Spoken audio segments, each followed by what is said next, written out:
तो आ गए आप। कैसे हो? आई होप कि तुम सब बहुत बढ़िया होगे और तुम्हारी पढ़ाई भी एकदम फर्स्ट क्लास चल रही होगी। और आपको आपकी पढ़ाई में हेल्प करने के लिए भी आप back with our new lecture of CMA foundation paper number 1 का स्टडी नोट नंबर 5 जो कि बात करता है मार्केट के बारे में। तो आप सभी की डिमांड पे आ गया है मार्केट का लेक्चर, जिसमें आज अपन कवर करने वाले हैं मीनिंग ऑफ मार्केट, यानी मार्केट का एक इंट्रोडक्शन लेंगे और उसके बाद अपन देखेंगे परफेक्ट कंपटीशन। परफेक्ट कंपटीशन क्या होता है, उसमें प्राइस कैसे डिटरमाइन होता है, सारी ए टू जेड चीजें रिलेटेड टू परफेक्ट कंपटीशन आज की इस वीडियो में कवर होने वाली है। तो बिना किसी देरी के शुरू करते हैं अपना काम। जय श्री राम। ओके, तो सबसे पहले आते हैं वर्ड अपने मार्केट के ऊपर, मार्केट के मीनिंग के ऊपर कि आखिरकार मार्केट का मीनिंग क्या होता है। तो जनरल लैंग्वेज में बोले या इंग्लिश की लैंग्वेज में अपन बोले तो मार्केट क्या है सर? मार्केट यानी एक ऐसी प्लेस जहां पे बायर और सेलर आते हैं और आपस में वो गुड्स एंड सर्विसेज का एक्सचेंज करते हैं। ठीक है, एक उनके बीच में प्रॉपर मॉनेटरी ट्रांजैक्शन हो रहा होता है। तो ऐसी जगह को, ऐसी प्लेस को अपन क्या बोलेंगे? मार्केट बोलेंगे। सिंपल, इसमें कोई डाउट नहीं है? नहीं सर, कोई डाउट नहीं है। जब हम नॉर्मल लैंग्वेज में मार्केट बोलते हैं तो हमको यही जो इमेज है दिमाग में आती है कि एक प्रॉपर प्लेस है, वहां पे भैया बायर सेलर जा रहे हैं, वहां पे दुकान है प्रॉपर, वहां पे कस्टमर जा रहा है, गुड सर्विसेज वहां पे खरीद रहा है, सर्विसेज को ले रहा है। ठीक है, तो ऐसी जगह को अपन क्या बोलते हैं? मार्केट। किसी लैंग्वेज में, इंग्लिश की लैंग्वेज में। बट इकोनॉमिक्स में मार्केट का मीनिंग क्या होता है? कुछ अलग होता है या यही सेम होता है? चलो देखते हैं, पढ़ते हैं इसको। यहाँ पे क्या लिखा है? Market in a common parlance refers to particular place where goods are bought and sold. However, in economics, the term market has a wider meaning. Economics में market का जो meaning है वो थोड़ा सा wider है। क्या है देखते हैं। तो market in economics has no reference to a particular place. ठीक है, अभी अपन क्या देख रहे थे कि एक particular place होगी जहां पे buyer और seller आएंगे, ट्रांजेक्शन करेंगे, गुड सर्विसेज एक्सचेंज करेंगे, हो गया। बट इकोनॉमिक्स में क्या बोल रहा है? इकोनॉमिक्स में मार्केट यानी कोई पर्टिकुलर प्लेस नहीं। तो सर जब मार्केट यानी कोई पर्टिकुलर प्लेस नहीं तो क्या मतलब होता है मार्केट का? तो इकोनॉमिक्स में market is that mechanism by which buyer and seller are brought together in contact with each other through any means of communication like telephone, letters, internet. ठीक है, क्या बोल रहा है यहाँ पे कि इकोनॉमिक्स में मार्केट मतलब कोई पर्टिकुलर प्लेस नहीं। मार्केट यानी वो अरेंजमेंट जहां पे आप एक बायर और एक सेलर को, ठीक है, एक बायर और एक सेलर को आप किसी भी तरीके से बाय एनी मींस आप मिला सको और उनके बीच में कोई ट्रांजैक्शन हो जाए, ऐसी प्लेस को, ऐसी जगह को अपन क्या बोलेंगे? मार्केट बोलेंगे। किसमें? इकोनॉमिक्स में। ठीक है, नॉर्मल भाषा में जब अपन मार्केट सुनते हैं ना तो बहुत बड़े बड़े अलग अलग अपने पास नाम आते हैं, बड़ा बाजार, बिग बाजार, गोल बाजार, दुनिया भर के, इसको अपन क्या बोलते हैं? मार्केट बोलते हैं। ठीक है, बट इकोनॉमिक्स में कोई भी ऐसी जगह जहां बायर और सेलर आके मिल सकते हैं, उनके बीच में प्रॉपर कम्युनिकेशन एस्टेब्लिश हो सकता है और गुड्स और सर्विसेज वो एक्सचेंज कर सकते हैं, वो क्या हो गया? मार्केट हो गया। क्लियर हो गया मार्केट का मीनिंग? हाँ जी सर, क्लियर हो गया। नीचे आपको दिया है प्यारा सा चार्ट जो कि बता रहा है क्लासिफिकेशन ऑफ मार्केट के बारे में। मार्केट कितने कितने टाइप के होते हैं? तो मार्केट को टोटल 3 मेजर हेड में पहले बांट रखा है। पहला है लोकेलिटी, दूसरा है टाइम और तीसरा है कंपटीशन। लोकेलिटी में local market, national market, international market. Meaning क्या? लोकल मार्केट मतलब क्या? गुड्स जो है वो वहीं पे लोकल एरियाज में बन रहे हैं और लोकल एरियाज में ही सेल हो जा रहे हैं, बिक जा रहे हैं। तो ऐसा मार्केट क्या हो गया? वो हो गया लोकल मार्केट, जहां एक पर्टिकुलर प्लेस में ही प्रोडक्शन हो रहा है और उसका सेलिंग भी वहीं पे हो रहा है। तो क्या हो गया? Local market. नेशनल मार्केट मतलब क्या?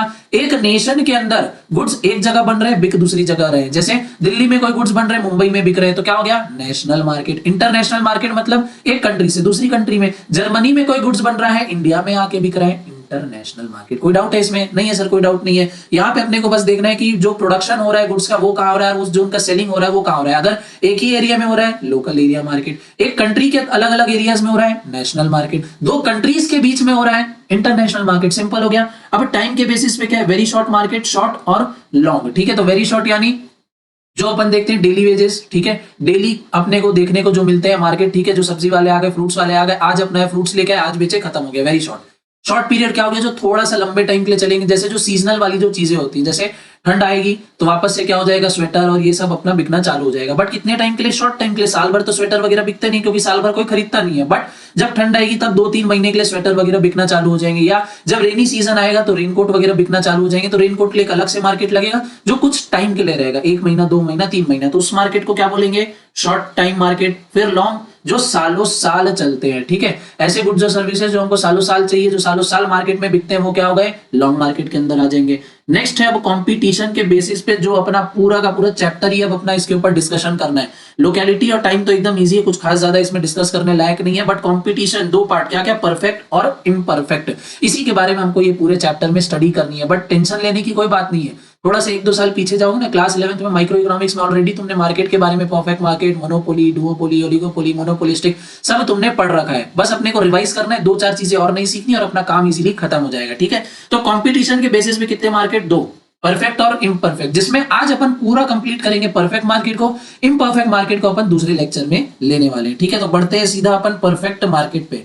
अब परफेक्ट मार्केट है परफेक्ट कंपटीशन।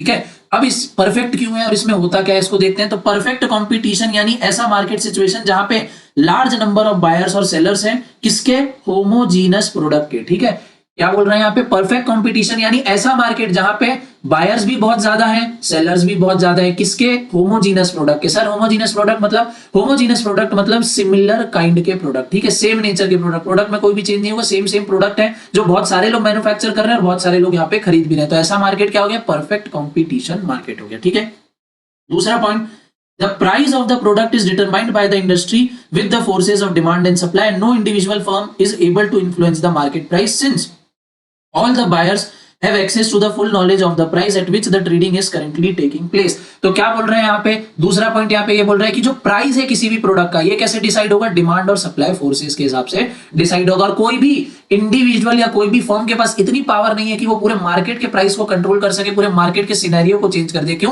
क्योंकि वो एक अकेला थोड़ी ना है मार्केट में जो बेच रहा है चीजें, बहुत सारे बायर्स एंड सेलर्स हैं। तो जो एक अपना पर्टिकुलर, मान लो सेलर है, कोई मैन्युफैक्चरर है ए, जिसके पास क्या है, एक लिमिटेड कस्टमर है, ठीक है, क्योंकि कस्टमर भी बहुत सारे और फर्म भी बेचने वाली जो है कंपनीज भी बहुत सारी, तो ए के पास कुछ लिमिटेड कस्टमर है, मार्केट का 0.12 शेयर, ठीक है, या 1-2% उसके पास होगा। तो क्या वो 1-2% के बेसिस पे पूरे 100% मार्केट को वो कंट्रोल कर सकता है, क्या नहीं कर सकता है। तो यही इसका कहने का मतलब है कि जो प्राइस है परफेक्ट कंपटीशन में वो डिसाइड होगा डिमांड और सप्लाई के हिसाब से, और कोई भी पर्सन मार्केट के प्राइस को इन्फ्लुएंस नहीं कर सकता है। क्यों, क्योंकि उसके पास मार्केट का साइज, मार्केट में उसका खुद ही का इन्फ्लुएंस कम है, तो वो मार्केट के प्राइस को कैसे इन्फ्लुएंस करेगा। लॉजिकल है, काफी समझ में आ गया होगा। ठीक है, आगे क्या बोल रहे हैं यहाँ पे कि एक पॉइंट और, कि जो मार्केट में लोग हैं, ठीक है, जितने भी बायर्स हैं, जितने भी कस्टमर्स हैं, उनको मार्केट के प्राइस की फुल नॉलेज होती है, उनको पता होता है कि कौन सा प्रोडक्ट कितने प्राइस में मिलता है, कहां मिलता है, सारी चीजें। तो उनसे कोई भी धोखाधड़ी, चीटिंग के चांसेस यहाँ पे बहुत ही ज्यादा कम हो जाते हैं। सिंपल। आगे, the more nearly perfect market is the stronger tendency for the same price to be paid for the same thing in all parts of the market. ये कहा है बाबा एल्फ्रेड मार्शल ने। तो बाबा एल्फ्रेड मार्शल ने यहाँ पे क्या बोला है कि जितना ज्यादा मार्केट परफेक्ट होगा, जितना ज्यादा मार्केट परफेक्ट होगा, उतना ही हमको जो गुड्स है या जो सर्विसेज मिल रही है वो सेम प्राइस पे डिफरेंट डिफरेंट जगह में देखने को मिलेंगे। ठीक है, जितना ज्यादा एक मार्केट परफेक्ट होते जाएगा, उतना ही हमको same goods different different price, same goods same price पे डिफरेंट लोकेशन में देखने को मिलेगा। क्लियर हो गया? हाँ जी सर, क्लियर हो गया। तो बढ़ते हैं नेक्स्ट टॉपिक पे, जो कि अपना फीचर्स ऑफ परफेक्ट मार्केट। अब फीचर्स ऑफ परफेक्ट मार्केट कुछ नहीं है, थोड़ा सा और अपन 2-4 पॉइंट के बारे में और डिस्कशन करेंगे और डीप में स्टडी करेंगे कि परफेक्ट कंपटीशन आखिर होता क्या है। जिसमें सबसे पहला पॉइंट तो बताने की ही जरूरत नहीं, हमको पता है, दिमाग में हमारे छप गया है, large number of buyers and sellers. ठीक है, परफेक्ट कंपटीशन में large number of buyers and seller, यानी बेचने वाले भी ज्यादा है, खरीदने वाले भी ज्यादा है। क्या बेच रहे हैं या क्या खरीद रहे हैं, तो होमोजीनस प्रोडक्ट, यानी product in the market are similar in every expect. ठीक है, हर चीजों में, ठीक है, मार्केट में जो भी प्रोडक्ट मिल रहा है वो सिमिलर होने वाला है, कोई भी उसमें चेंज यहाँ पे देखने को नहीं मिलेगा। तीसरा point, free entry and free exit, यानी कोई भी कंपनी या कोई भी इंडिविजुअल जो सोचता है कि भैया मुझे भी मैन्युफैक्चर करना है, मुझे भी बिजनेस करना है, तो वो परफेक्ट कंपटीशन में एंटर हो सकता है। अगर उसको लग रहा है कि वो प्रोडक्शन करेगा, मार्केट में अपने गुड्स को सेल करेगा और अच्छा खासा प्रॉफिट बनाएगा, तो भैया बिल्कुल वेलकम है। ठीक है, आओ तो वेलकम है। और अगर कोई भी जिसको लग रहा है कि यार मार्केट में लॉस हो रहा है, मैं सर्वाइव नहीं कर पाऊंगा, तो फ्रीली एग्जिट कर सकता है। यानी ना एंट्री पे आपके कोई रिस्ट्रिक्शन है, ना एग्जिट पे आपके कोई भी रिस्ट्रिक्शन है। आओ तो वेलकम, जाओ तो भीड़ कम वाला यहाँ पे हिसाब चलता है। कहाँ पे? परफेक्ट कंपटीशन में। ठीक है, फ्री एंट्री फ्री एग्जिट, यानी आओ तो वेलकम, जाओ तो भीड़ कम। आपके आने पे भी कोई रिस्ट्रिक्शन नहीं है, जाने पे भी कोई रिस्ट्रिक्शन नहीं है। बढ़ते हैं नेक्स्ट पॉइंट में। नेक्स्ट पॉइंट है अपना perfect mobility. Perfect mobility with respect two factors of production. Sir factors of production मतलब लैंड, लेबर, कैपिटल, एंटरप्रेन्योर। ठीक है, फैक्टर्स ऑफ प्रोडक्शन मतलब लैंड, लेबर, कैपिटल, एंटरप्रेन्योर। इसके बारे में एक सेपरेट अपना डेडिकेटेड लेक्चर है थ्योरी ऑफ प्रोडक्शन के ऊपर, उसमें प्रॉपर्ली एक एक चीजों को अच्छे से समझाया हूं। अभी इतना समझ लो, फैक्टर्स ऑफ प्रोडक्शन मतलब 4 चीजें, लैंड, लेबर, कैपिटल, एंटरप्रेन्योर। ये क्या है? फ्री होते हैं, will move from one production to another easily. ठीक है, एक प्रोडक्शन से दूसरे प्रोडक्शन में इजीली मूव हो जाएंगे, इनमें कोई भी दिक्कत यहाँ पे नहीं आने वाली है। ठीक है, next 5th point, no transportation cost. जो भी गुड्स या सर्विसेज बिक रही हैं, कहां पे? परफेक्ट कंपटीशन में, उसमें हमको कभी भी ट्रांसपोर्टेशन कॉस्ट को ऐड नहीं करना है। सर अब ऐड क्यों नहीं करना है, तो जरा सोचो। परफेक्ट कंपटीशन मतलब क्या? सर परफेक्ट कंपटीशन मतलब ऐसा मार्केट जहां पे बायर और सेलर बहुत ज्यादा हो, सेम टाइप के प्रोडक्ट बेच रहे हो, और वो same product different different location पे सेम प्राइस पे मिल रहा हो। यानी मैं एक प्रोडक्ट अगर कन्याकुमारी में खरीदूं तो मुझे 10 रुपए का ही मिलेगा, वही सेम प्रोडक्ट कश्मीर में खरीदूं तो 10 रुपए का मिलेगा, वही राजस्थान में खरीदूं तो 10 रुपए का मिलेगा, एमपी में खरीदूं तो 10 रुपए का मिलेगा। बट जरा सोचो थोड़ा सा, अगर वो प्रोडक्ट है, मान लो असम में बन रहा है, ठीक है, अगर कोई प्रोडक्ट है असम में बन रहा है, उससे वो ट्रांसपोर्ट होके कहां जा रहा है? कश्मीर जा रहा है, कन्याकुमारी जा रहा है, इधर अपना मुंबई जा रहा है। आसाम से इन तीनों जगह का डिस्टेंस अलग अलग है, तो जाहिर सी बात है कि जो ट्रांसपोर्टेशन का चार्जेस है, ठीक है, जो ट्रांसपोर्ट करने वाले हमारे भाई साहब हैं वो क्या करेंगे, अलग अलग डिस्टेंस का अलग अलग चार्ज लेंगे। ठीक है, इससे क्या होगा, जहां पे डिस्टेंस ज्यादा होगा वहां पे ट्रांसपोर्टेशन कॉस्ट ज्यादा आएगी। अब ट्रांसपोर्टेशन कॉस्ट को रिकवर करने के लिए क्या करना पड़ेगा, प्राइस को बढ़ाना पड़ेगा। अब प्राइस को बढ़ा देंगे तो क्या होगा, तो सेम प्रोडक्ट जो है कश्मीर में अलग रेट में मिलेगा, कन्याकुमारी में अलग रेट पे मिलेगा, मुंबई में अलग प्राइस में मिलेगा। तो मुझे बताओ कि सेम प्रोडक्ट अगर अलग अलग जगह में अलग अलग प्राइसेस पे मिल रहे हैं तो क्या ये परफेक्ट कंपटीशन हुआ, नहीं हुआ, क्योंकि परफेक्ट कंपटीशन का पर्पस या मतलब ही वही है कि सेम प्रोडक्ट सेम प्राइस पे डिफरेंट डिफरेंट लोकेशन पे मिलेगा। तो अगर हम ट्रांसपोर्टेशन कॉस्ट को कंसीडर करेंगे तो यहाँ पे परफेक्ट कंपटीशन का जो मेन पर्पस है वही डिफीट हो जाएगा। क्यों, क्योंकि ट्रांसपोर्टेशन कॉस्ट हमको हर जगह की अलग अलग पड़ेगी, जिसको कवर करने के लिए हमको प्राइस में ऐड करना पड़ेगा, प्राइस थोड़ा सा बढ़ाना पड़ेगा, जिसके कारण डिफरेंट डिफरेंट लोकेशन पे हमको same product different different price पे मिलेगा, जो कि परफेक्ट कंपटीशन तो होता ही नहीं है। तो इसीलिए परफेक्ट कंपटीशन में हमको कभी भी ट्रांसपोर्टेशन कॉस्ट को ऐड नहीं करना है। Transportation cost will never be added in the perfect competition. Clear हो गया, लॉजिक क्या था मैंने बता दिया है, क्योंकि परफेक्ट कंपटीशन का यहाँ पे जो सोल मोटिव है, जो पर्पस है, वो डिफीट हो जाएगा। बढ़ते हैं नेक्स्ट पॉइंट की तरफ। नेक्स्ट पॉइंट है अपना परफेक्ट नॉलेज ऑफ मार्केट। ये अपन ने ऊपर डिस्कस कर लिया कि जो बायर्स हैं, जो कस्टमर है, उनको मार्केट की पूरी समझ है, परफेक्ट नॉलेज है कि कौन सा प्रोडक्ट कितने प्राइस में, कितनी क्वांटिटी में, कहां पे यहाँ पे मिलता है। किसी भी तरीके से कोई भी आप उससे छेड़छाड़ नहीं कर सकते हो, क्या क्वालिटी होनी चाहिए, सारी चीजें बायर को पता होता है। ठीक है, clear knowledge about market condition. Perfect market में, परफेक्ट कंपटीशन में एक बायर को मार्केट के बारे में proper in and out, left right and centre पूरी जानकारी होती है। तो ये थे हमारे total 6 features of perfect competition. आगे है नेक्स्ट टॉपिक अपना price determination under perfect competition. यानी अब ये परफेक्ट कंपटीशन में प्राइस कैसे डिसाइड होगा, तो पढ़ने की भी जरूरत है कि ऊपर तो डिस्कस किए। प्राइस डिसाइड होगा डिमांड और सप्लाई के हिसाब से। ठीक है, यानी जहां पे भी डिमांड का ग्राफ, सप्लाई का ग्राफ एक दूसरे को कट करेंगे, एक इक्विलिब्रियम पॉइंट बनेगा, वहां पे हमारा क्या होगा, परफेक्ट प्राइस हमारा निकल के आ जाएगा। ठीक है, वही यहाँ पे नीचे थ्योरी में लिखा है, वही सेम चीज का यहाँ पे अपना शेड्यूल बना है। ये देख लो, प्राइस 1 है, डिमांड है 50, बट सप्लाई कितनी है 10। यहाँ पे प्राइस है 2, डिमांड कितनी है 40, सप्लाई है 20। यहाँ पे प्राइस 3 है, डिमांड भी सेम है और सप्लाई भी सेम है। तो ये जो हमारा 3 है, ये क्या हो गया, अपना इक्विलिब्रियम प्राइस हो गया, यानी एक परफेक्ट प्राइस हो गया। यानी इस प्राइस पे कस्टमर्स भी डिमांड करेंगे और सप्लायर भी सप्लाई करना चाहेगा। वरना अगर ऊपर देखे प्राइस 1 है, यहाँ पे कस्टमर्स तो डिमांड कर रहे हैं, बट सप्लायर जो है वो गुड्स को सप्लाई नहीं करना चाह रहे। वेरएज अगर प्राइस अपन अपने मैक्सिमम पे ले जाएं तो उसमें लोग जो है वो डिमांड नहीं कर रहे हैं, बट जो हमारा सप्लायर है वो सप्लाई करना चाह रहे हैं। तो इस केस में दोनों ही, ठीक है, चाहे डिमांड कम है या सप्लाई कम है, दोनों ही केस में गड़बड़ होता है। यहाँ पे बायर और जो सेलर है वो दोनों सेम पॉइंट पे नहीं आते। सेम पॉइंट में कब आएंगे, तो हमारे इस पॉइंट पे आएंगे, इक्विलिब्रियम वाले पॉइंट पे आएंगे, जहां पे डिमांड और सप्लाई दोनों बराबर होगा। वही अपना परफेक्ट प्राइस जो है निकल के आएगा। यही चीज यहाँ पे लिखा है, determined by the forces of demand and supply in the market. In other words, it is demand by the industry. Equilibrium price is established at the point where supply and demand are equal. हमारे example में ये जो 3 है, price number 3 यानी ₹3 पे, ठीक है, 3 रुपए पे क्या होगा, यहाँ पे हमारा इक्विलिब्रियम प्राइस निकल के आएगा। एक चीज और जो अपने को देखने को मिल रही है कि जैसे जैसे हम अपने प्राइस को बढ़ाते जा रहे हैं तो डिमांड क्या होती जा रही है, कम होती जा रही है, बट सप्लाई क्या है, बढ़ती जा रही है। ठीक है, जैसे जैसे अपन प्राइस को क्या कर रहे हैं, बढ़ा रहे हैं, तो डिमांड क्या हो रही है, डिमांड कम होती जा रही है, बट जो सप्लाई है वो बढ़ती जा रही है। तो इससे हमको ये समझ में आता है कि प्राइस और डिमांड में कैसा रिलेशन है, नेगेटिव रिलेशन है। एक बढ़ेगा तो दूसरा कम होगा, दूसरा बढ़ेगा तो पहला वाला कम हो जाएगा। ये क्या है, प्राइस और डिमांड के बीच में रिलेशन है, कैसा है, इनवर्स या नेगेटिव रिलेशन। वेयरएज अगर वही देखे प्राइस और क्वांटिटी सप्लाइड के बीच में, तो एक बढ़ेगा दूसरा भी बढ़ेगा, एक कम होगा दूसरा भी कम होगा। तो इनके बीच में कैसा रिलेशन है, डायरेक्ट रिलेशन है या पॉजिटिव रिलेशन है। वही यहाँ पे चीज नीचे में लिखी है कि price and quantity demanded have negative relation. क्यों, क्योंकि एक बढ़ेगा तो दूसरा कम होगा। Whereas relation between the price and supply of goods is a positive. क्यों, क्योंकि एक बढ़ेगा तो दूसरा भी यहाँ पे बढ़ने वाला है। बट ऑब्वियस एकदम सिंपल सी बात है। नीचे यहाँ पे डायग्राम लिखा है, ये यहाँ पे अपना बना हुआ है डिमांड का कर्व। ठीक है, डिमांड कर्व देख लो, प्राइस कितनी है 5 है, तो डिमांड कितनी है 10 है, कम है। प्राइस वही 1 है तो डिमांड कैसी है 50 है, तो ये अपना डिमांड कर्व हो गया। ये वाला एस जो दिख रहा है ये क्या है, अपना सप्लाई कर्व है। प्राइस कम है तो भैया सप्लाई भी यहाँ पे कम है, और प्राइस ज्यादा है तो सप्लाई भी यहाँ पे ज्यादा है। ठीक है, ये दोनों ग्राफ जहां पे इंटरसेक्ट करेंगे, ये रहा अपना, यहाँ पे ये कट कर रहे हैं, ये कौन सा पॉइंट हो गया, ये हो गया अपना पॉइंट ऑफ इक्विलिब्रियम, यानी परफेक्ट प्राइस वाला पॉइंट। कहाँ पे 3 पे, और क्वांटिटी कितनी आ जाएगी अपनी 30 आ जाएगी। तो यहाँ पे अपना जो प्राइस है वो यहाँ पे सेट हो गया। तो जहां पे डिमांड और सप्लाई का ग्राफ आपस में कट करेंगे, वो पॉइंट पे जो भी हमारी प्राइस निकल के आएगी वो हमारी इक्विलिब्रियम प्राइस होगी। यानी वो ऐसी प्राइस है जहां पे बायर भी खुश है, सेलर भी खुश है। बायर को भी फुल सेटिस्फैक्शन मिल रहा है, सेलर को भी भैया सेटिस्फैक्शन यहाँ पे पूरा प्रॉपर मिल रहा है। ठीक है, यही चीज जो मैंने समझाया यहाँ पे नीचे लिखी है, तो इसको इग्नोर करेंगे, अपन आगे बढ़ेंगे और आगे अपन आएंगे equilibrium of the firm under perfect market. Next topic क्या है?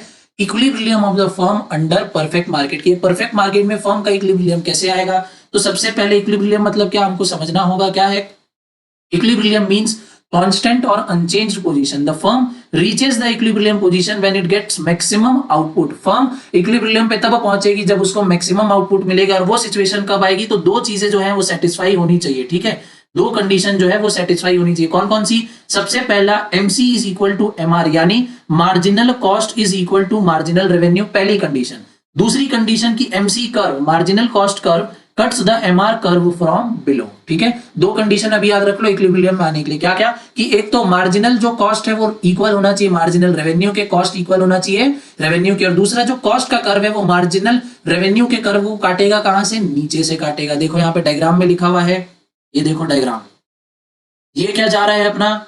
मार्जिनल कॉस्ट कर्व जा रहा है। ये क्या गया अपना?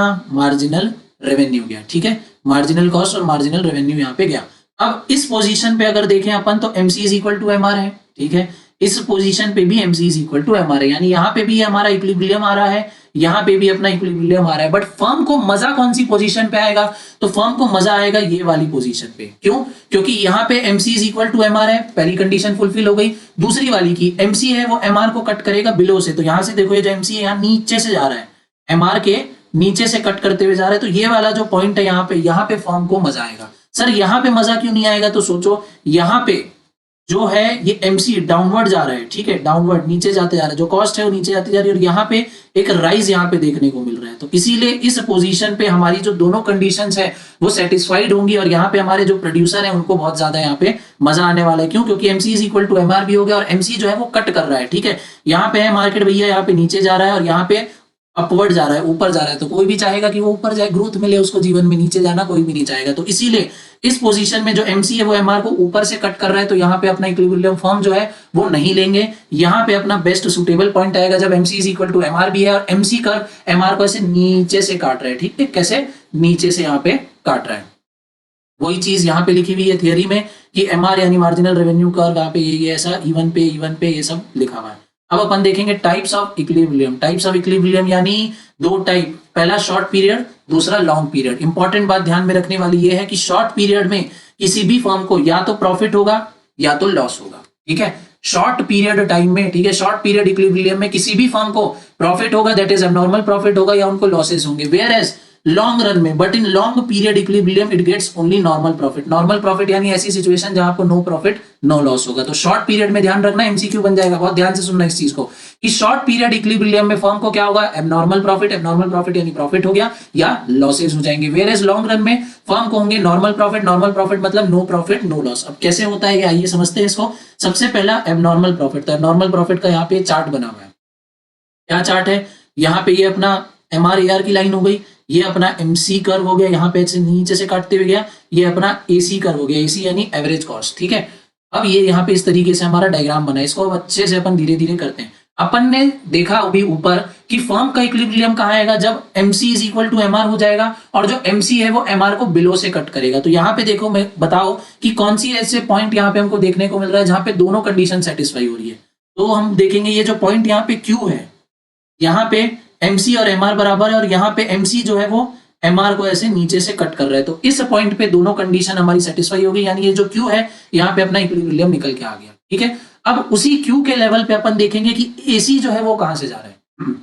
AC जो है वो कहां से जा रहा है? तो AC भैया हमारा भी नीचे से जा रहा है, यहाँ पे इस R पॉइंट पे आ रहा है। ठीक है, ये Q के जस्ट पैरेलल में R पॉइंट पे हमको यहाँ पे AC देखने को मिल रहा है। ठीक है, AC यानी क्या? Average cost. ठीक है, यानी कॉस्ट, और AR क्या हो गया? अपना रेवेन्यू हो गया। तो यहाँ पे देखो ये AR है, AR ऊपर है और जो कॉस्ट है वो यहाँ पे अभी नीचे है। ठीक है, तो बड़ा लॉजिकल है, क्लास 4th 5th का बच्चा भी देख के बता देगा कि AR ऊपर है मतलब AR क्या है? ज्यादा है, यानी रेवेन्यू ज्यादा है, और कॉस्ट क्या है? कम है, नीचे यानी कम है। तो जब भी कभी रेवेन्यू ज्यादा होगा और कॉस्ट कम होगी तो क्या निकल के आएगा? प्रॉफिट निकल के आएगा। एकदम सिंपल बात है, ठीक है, कोई इसमें डाउट तो होना ही नहीं चाहिए कि जब भी हमारा सेलिंग प्राइस ज्यादा होगी कॉस्ट प्राइस से तो प्रॉफिट निकल के आएगा। लाइकवाइज वही यहाँ पे रेवेन्यू जब ज्यादा है अपना कॉस्ट प्राइस से तो क्या निकल के आ रहा है? प्रॉफिट। तो ये जो शेडेड पोर्शन देख रहे हो ये क्या है? प्रॉफिट है। क्यों?